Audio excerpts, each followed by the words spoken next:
Hello everyone and welcome to the first of what will ultimately be 5 Ascendancy 1.1 preview videos for the factions, and then the 5th one we're going to talk about all the heroes at once. So in this video we're going to be talking about some of the changes to the Pentastar alignment roster and the research, as well as some other stuff we'll mix in there. But do keep in mind while we're doing this that the heroes will be covered separately, like I said, and also some of the icons, text, and numbers are still being finalized. So a lot of that presentation stuff isn't quite finished yet, but you should be able to get a good idea of what the Pentastar alignment is going to look like in the upcoming release. So I've given myself a ton of resources and all the research, so we can just take a look at it pretty quickly here. We're going to start with the capital ships. So this will probably be the Lucrehulk's last release in Ascendancy for the Pentastar alignment, but we'll take a look at that first. So the Lucrehulk abilities are actually pretty similar to what you'd remember from 1.0. We have the established garrison ability, so that's its basic colonizer, its level 1 capital ship. You have the embargo ability, which will draw the credits from a planet that you're around, an enemy planet. You have the bulwark ability, which is a AoE taunt that makes all the other ships in this range attack it and raises its own defense a little bit. And you have numerical superiority, which increases the number of fighters that it can have on the field at any given time, although it doesn't increase your fighter supply. So you can have more of your fighters on the field at any given time, but it'll be the same number of total squadrons that can fit without being resupplied. Then you have the Dominator class. We do want to upgrade the art for this at some point. We just haven't gotten around to it yet because it's really old and really ugly. It's probably the worst looking capital ship between both ICW and Ascendancy. But either way, we have the Interdict ability, which is as you probably can tell, it stops enemy ships from jumping to hyperspace. We have the Overwhelm ability, which is just a basic firepower increase. It reduces your shield restore rate. The Embargo ability as well.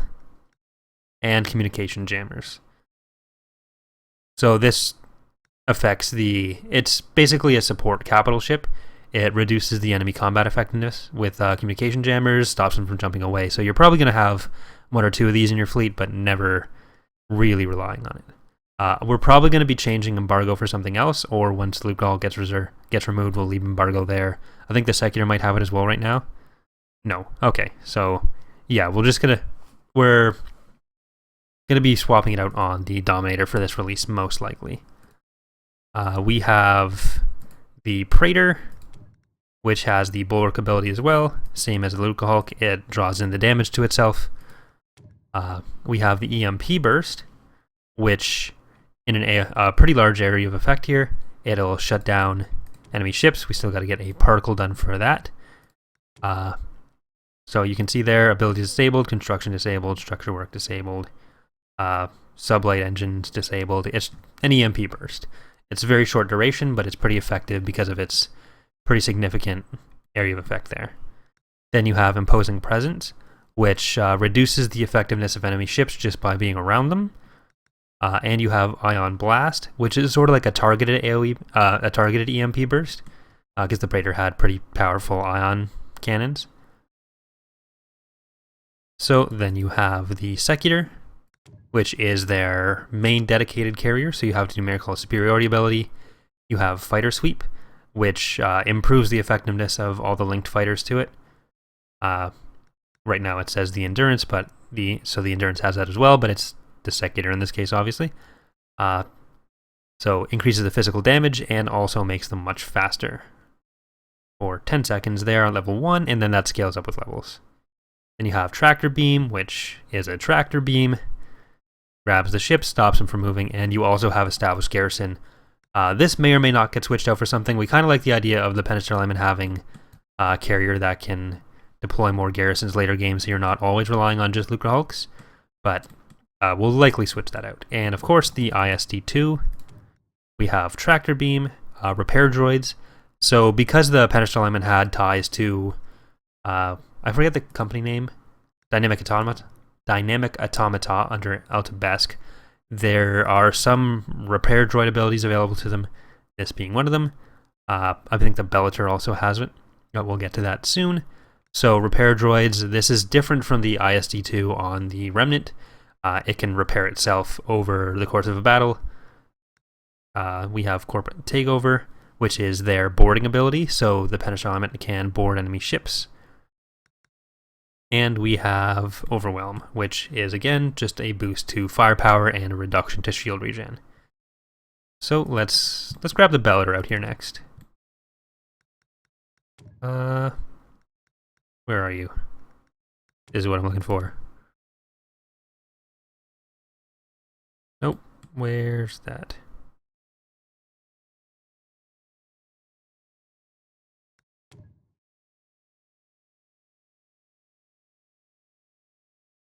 Come on.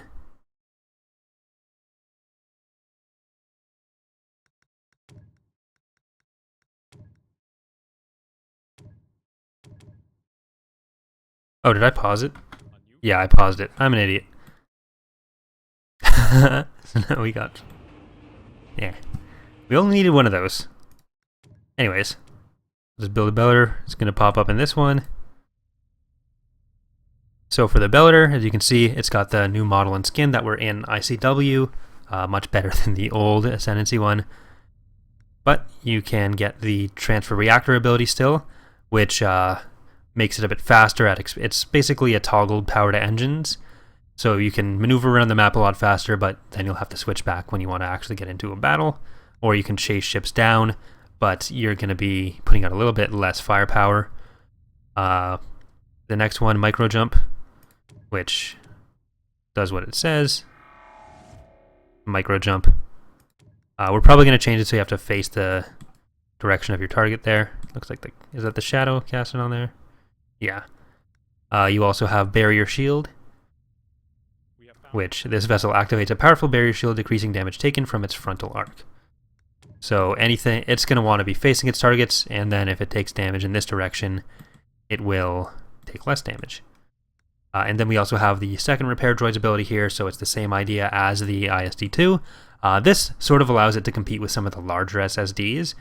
It has lower health overall, but the Repair Droids brings its effective health up about 50% in the course of a battle. So if you're fighting multiple waves of enemy ships, it's going to be less useful, but if you're fighting one large group or one enemy ship, being an Executor, probably not going to help too much against the Sovereign, as it'll still blow you up, but it should help it compete a little bit more against some of the larger SSDs in the same sort of way that Transfer Reactor lets it get away if you don't want to fight them.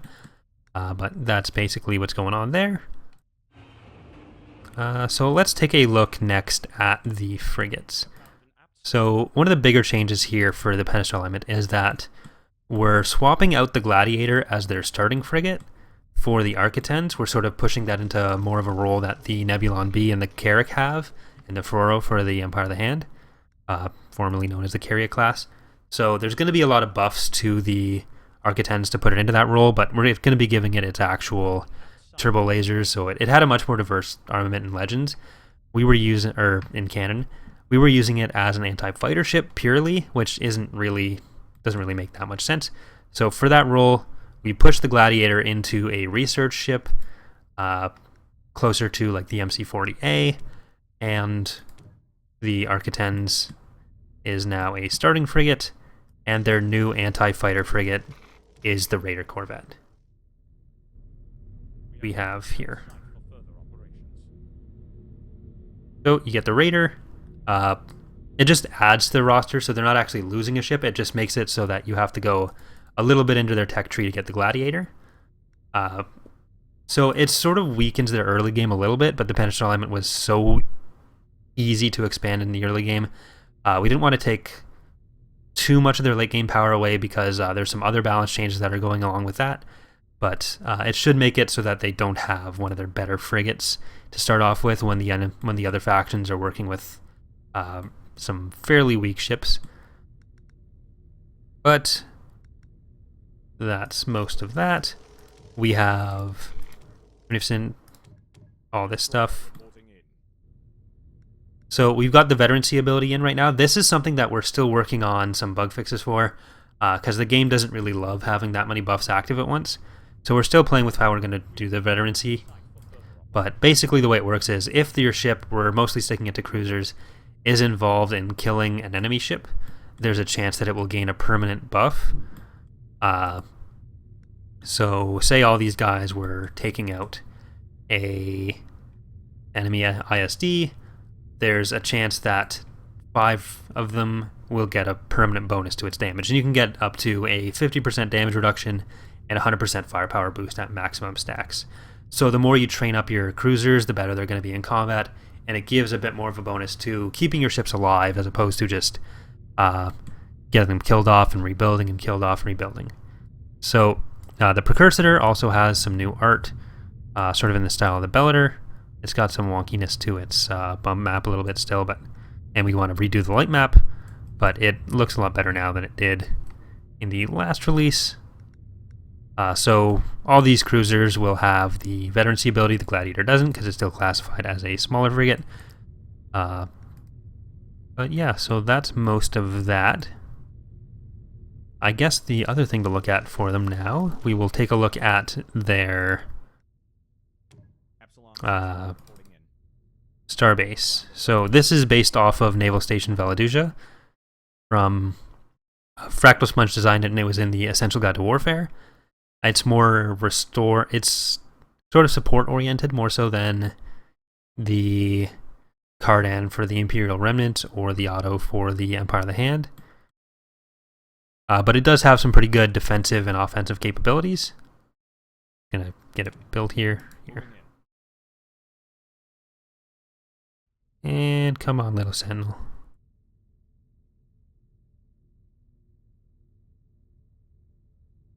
So the skin for this is also still in progress. There's still some bits that are missing, like the balls here need to be textured still, but there it is. It's pretty big.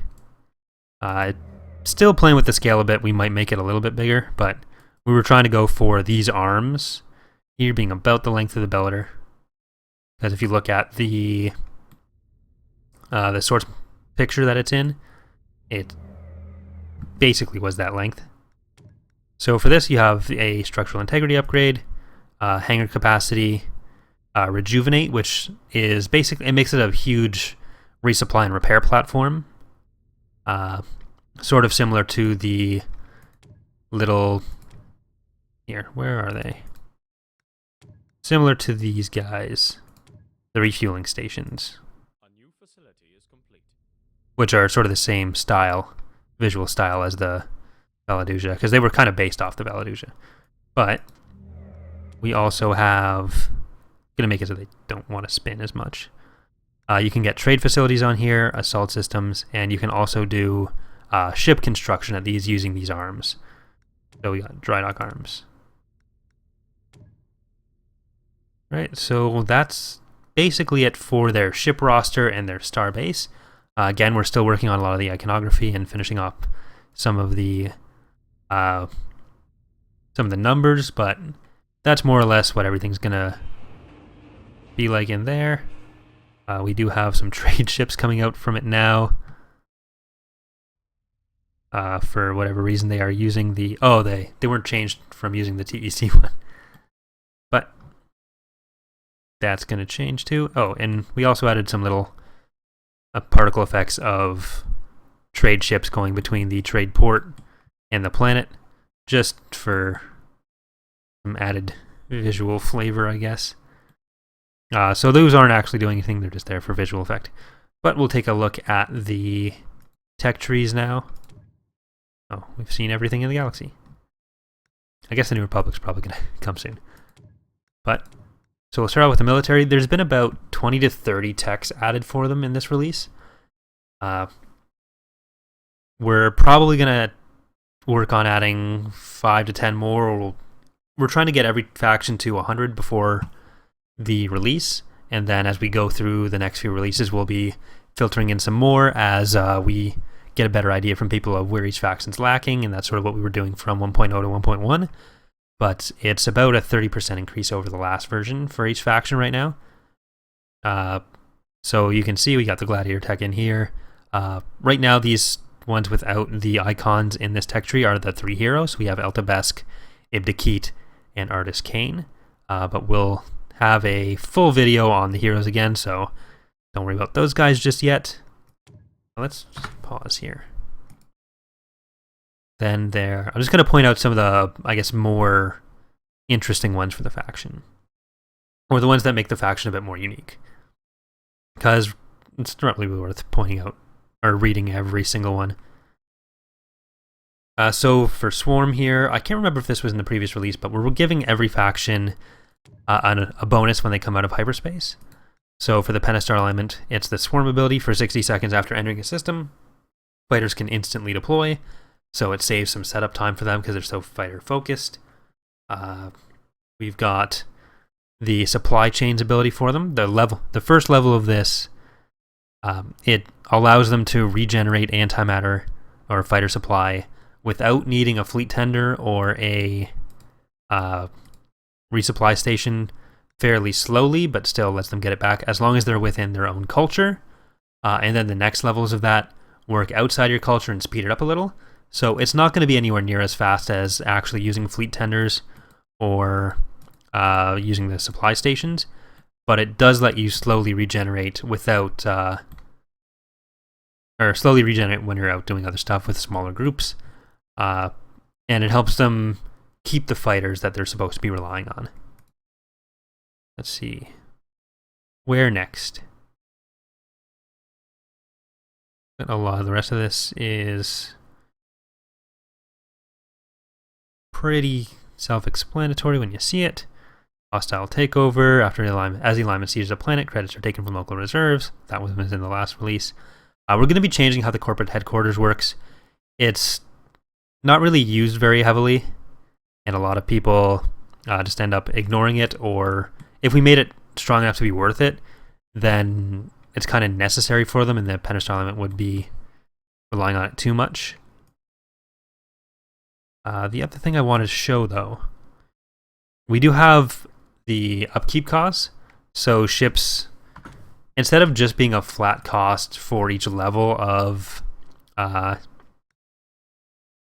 fleet research, you're also paying per ship above a certain size.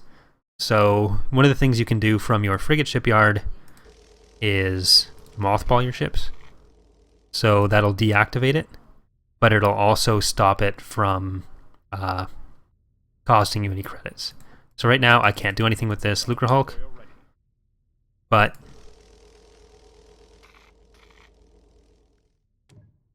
you can reactivate it, and now it's back in service. So if you're spending too many credits on upkeep and you don't want to scuttle your ships and you don't want to give up like the Veterancy bonuses, you can just turn on autocast and it should slowly work its way through the ships. Or you can do it manually. So that, I'm not sure which ones that targeted, but it was on cooldown, so it must have targeted some. The problem with leaving it on autocast, though, is it tends to sometimes go and disable one and then re-enable one. So you're usually better off just picking which ones you want to turn off and just going from there. But that's a way to save credits late game without actually reducing your military power. What else were we looking at? Tech. Alright, so we got some more defensive techs. We've expanded that tree a bit for them. So most of these are tied to station abilities up here. So the dry dock arms, which is the construction facilities on the Valaduja. We have modular construction, so this reduces the price for the Valaduja, increases the damage output for the Valaduja, and gives it the rejuvenate ability. We have the planet shields, we have fortifications and defensive wall. Fortifications is just a flat increase to the number of tactical slots on a planet, and defensive wall is another increase to it, but it also reduces the effectiveness of each one. So you're sort of going for a quantity over quality approach with that. Just a way to sort of differentiate the Pentastar alignment Golans from the New Republic or Imperial Remnant. As we go, we're probably going to start adding abilities to the Golans, which will which will give them some extra defensive research in here, but for now, we're just sticking with that. So that'll probably be a 1.2 thing, where we flesh that out a little bit more. Pause it again. For governance in the economy tree, it's pretty much what you'd remember from 1.0 with some numbers adjustments. We have the embargo tech for them, though. Like I said, the embargo ability for the Dominator and the Lucre Hulk is tied to a tech upgrade right now, so you have to get it a bit later in the game, which will stop them from taking over economically quite as quickly. In the development tree, resale value, this gives you more for scuttling your ships. It takes less time, you get more credits back. This, I can't remember what it's supposed to be called, because I clearly didn't finish the text strings there. But this sort of follows the same logic of resale value. I think one of these texts is in the wrong spot too. I think there's supposed to be something else in there. But we have institutionalized slavery, which increases your build rate, but it also makes people like you less. Strength in numbers, which you'll remember from previous versions. We have... trying to find some of the newer ones. A few different culture texts for them. Overall, though, their culture has been nerfed a bit. Their numbers ended up being higher than the New Republic's in the previous version, which is not how they were supposed to be. So the Pentastar element got a lot out of their culture research when they weren't supposed to. So they have some more different ways to approach culture, but it's less, a bit less effective overall. And foreign affairs. So exit clause, corporate lawyers find loopholes to remove obligations from missions with smaller penalties. So if you fail a mission, you're not going to get as much, or you're going to have fewer negative consequences to it. There are just a few other things here too. Economic ties, doing business with other factions improves our relationship with them. So if you give credits, you're getting a lot more out of it as far as relationship bonuses go. But so that's 5 or 10 of the more important new texts for them, but like I said, they're at about 100 texts now, probably 100 to 105 by release, and I think they were at like 79 before this version, so it should give a bit more to look in, or a bit more to research while you're playing, just a bit to bring it into line with other factions as well. So like I said, there's still going to be some balancing changes to everything. The numbers aren't final, so if you saw any numbers that seem really high or really low, a lot of that is going to be changed as we test stuff. But again, just to give you an idea of what the faction's going to look like in the upcoming release. So next, we'll probably end up doing the Imperial Remnant with the regime trees, because they are probably going to be done before the New Republic and the Empire Hand, so it'll probably be Remnant, then New Republic, then Empire of the Hand, and then the Hero video. So hopefully you enjoyed this, hopefully you learned something, and hopefully you're looking forward to the next release of Ascendancy. So, thanks for watching. See you next time, guys.